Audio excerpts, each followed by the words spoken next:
मनमानी आचरण करते रहे, नौकरी लग जाए, आपका काम बन जाए, आपकी अनुकूलता बढ़ जाए, शुभ अशुभ कर्म करने वाले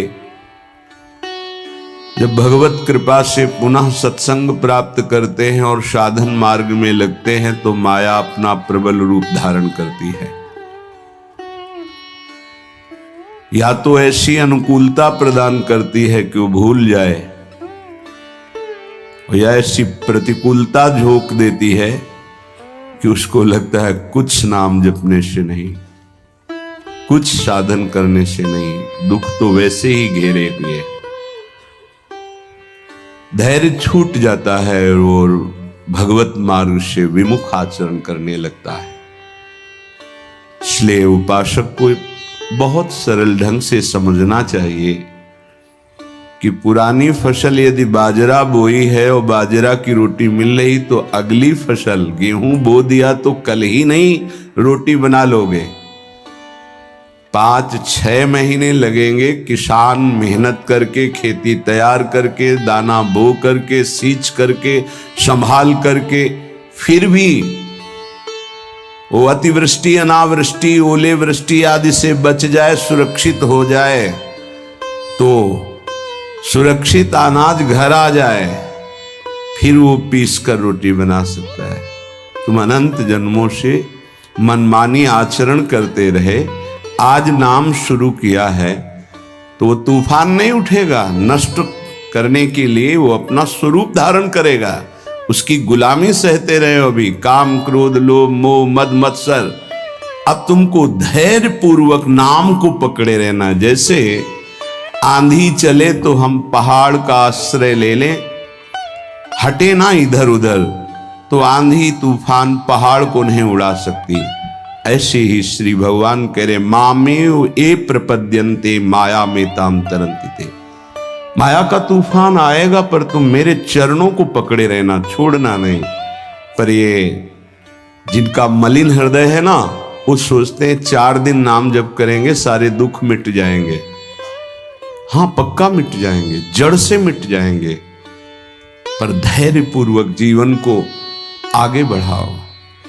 भगवत विमुख होने से तुम्हारा मंगल ही अमंगल है, भगवत सन्मुख होने पर मंगल ही मंगल है। थोड़ा धैर्य धारण करो, तुम्हारी ये फसल तैयार हो जाए, फिर देखना आनंदित हो जाओगे।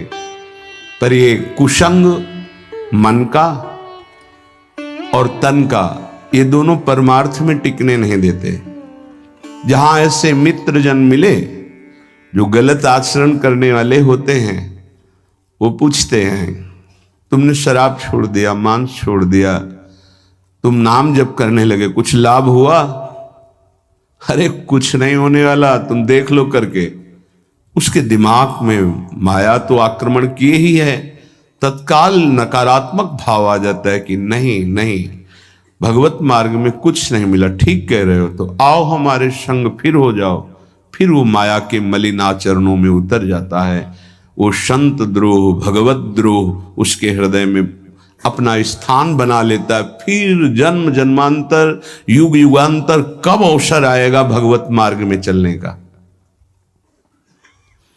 इसलिए जिनको सत्संग मिला है, जिनको नाम जपने का सौभाग्य मिला है, उनको बहुत धैर्यवान होना पड़ेगा।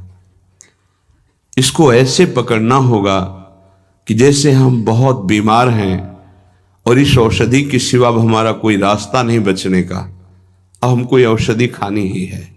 जासु नाम भवभेषज हरनि घोर त्रयशूल, तीनों तापों का नाश करने की सामर्थ्य और संसार समुद्र से पार करने की सुदृढ़ नौका, भवरोग की अचूक औषधि नाम है। हमारा भाव बने न बने, भाव बिगड़ जाए, कोई बात नहीं, तुम नाम मत छोड़ना, हमारी प्रार्थना मानना, नहीं तो ये तूफान माया का आपको उड़ा ले जाएगा, परमार्थ में नहीं खड़ा होने देगा। बहुत धैर्य पूर्वक दीर्घ काल तक चला जाता है। धैर्य कहते हैं लाभ मिले ना मिले, हानि मिले, अपमान मिले, सम्मान मिले, हम किसी भी स्थिति में अब नाम नहीं छोड़ सकते। वो जीत जाएगा माया से। विपक्ष बहुत जोरदार है, आप क्या समझते हो?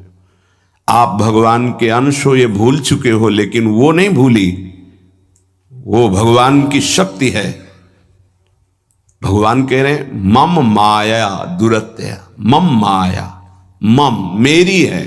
जैसे ममई वांशो आपको बोला तो विपक्ष को भी बोला मम माया। अब आपको सावधान करने के लिए भगवान ही संत गुरुदेव शास्त्र इस रूप में संबोधन करते हैं।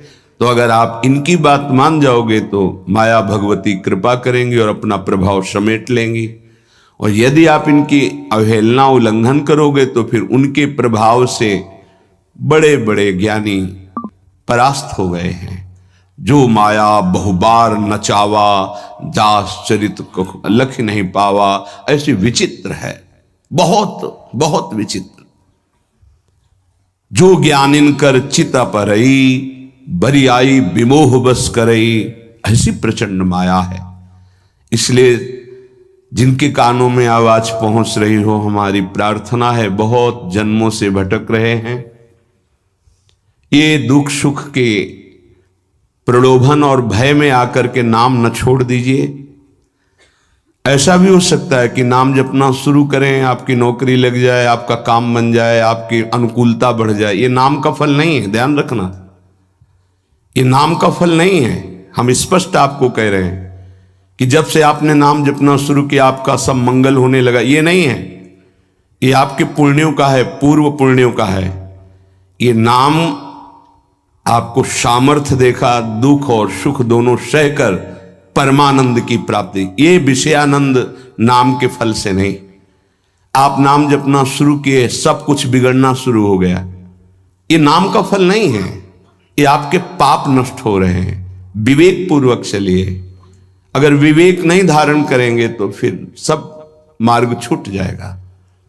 विवेक इसी से उत्पन्न होता है, सत्संग से। जहां विवेक जागृत हुआ वो आपको टिका देगा परमार्थ में, नहीं तो बहुत बलवती भगवान की माया है। जब लोगों के विचार सुने तो लगता है कैसे निकल पाएंगे इस माया से। आप निकलना ना चाहे तो किसी की सामर्थ्य नहीं कि आपको निकाल सके। स्वयं श्री भगवान आपके हृदय में बैठे हैं। क्या हो रहा है? दुर्गति हो रही। क्यों? क्योंकि आप नहीं निकलना चाहते, इसलिए। भगवान हृदय में बैठे हैं, नहीं निकल पा रहे हो, बात मान लो। आप निकलना चाहो तो निकल सकते हो, आप न निकलना चाहो तो किसी की ताकत नहीं कि आपको इस माया प्रपंच से निकाल सके। इसलिए आपसे प्रार्थना है कि आप निकलने की कोशिश कीजिए। इसका बड़ा ही प्रलोभन और भुलावा प्रभाव है। प्रलोभन और भुलावा एक क्षण में भुला दे सारे ज्ञान विज्ञान को और अपने में आकर्षित कर दे, उसका नाम माया।